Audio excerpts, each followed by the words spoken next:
c'est lui le grand perdant. ok ci moment boo xam ne xam nañ ne nguur gi Sonko moo ko incarné jox ko.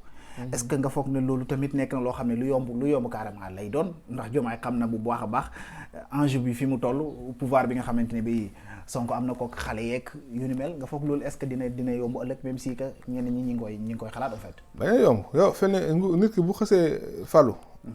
dugg ci palais bi. xool fépp gis maanaam ku mu ne nii rek nga def li mu bëgg. day jàpp ne moom moo fal boppam day jàpp ne moom.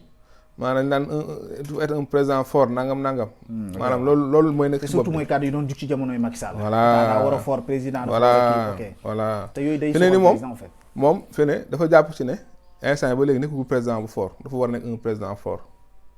psychologiquement loolu lay jàpp. ok te lu jàpp nga ne duul li gën ci moom en fait. ah en tout cas daal li ma la mën a xamal mooy.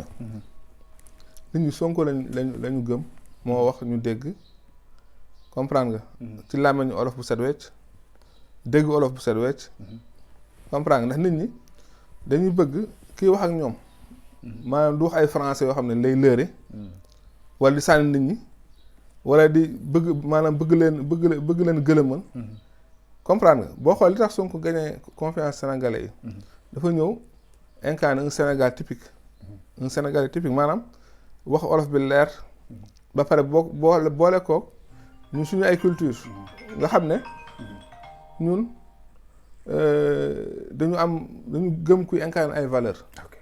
dañu gëm kuy incarne ay valeurs. comprendre nga ñu ne nitu diine la ku fonk julli la ku fonk doomu aadama ku jox àq nit la ku jub la ku maanu la nangam. waaw. d'accord ñu njëkkalanteeg temps bi ndax am na beneen poñ bu ñu des mooy coowal Cheikh Omar Diagne fi mu njëkkee woon mooy coow li mu amoon ak waa Touba ñu bari jàpp ne dañ ko waroon a wàcce mais Diomaye gisee wutoon noonu xaar ba nekkaat beneen coow boo xamante ne bii ci tirailleurs yi ci la ko daal di jagleel ñu daal di koy dàq nooy jàngatee dàqab Diomaye dàqab nga baal ma sax may naan Diomaye Cheikh Omar Diagne mi nga foog ne juste Diomaye da doon xaar un bon moment pour liquider ko. moom sax da nga wax ne foofu du place am maanaam ñu koy fal ay kii ndax moom déjà li mu comme activiste. par exemple mën naa ne activiste la. mën naa ne nit koo xam ne la tam mënoo koo tee wax li mu bëgg te suñ la falee. dafa am noo war a waxee. daam limite. warootoo def n'importe quelle sortie. comprendre nga.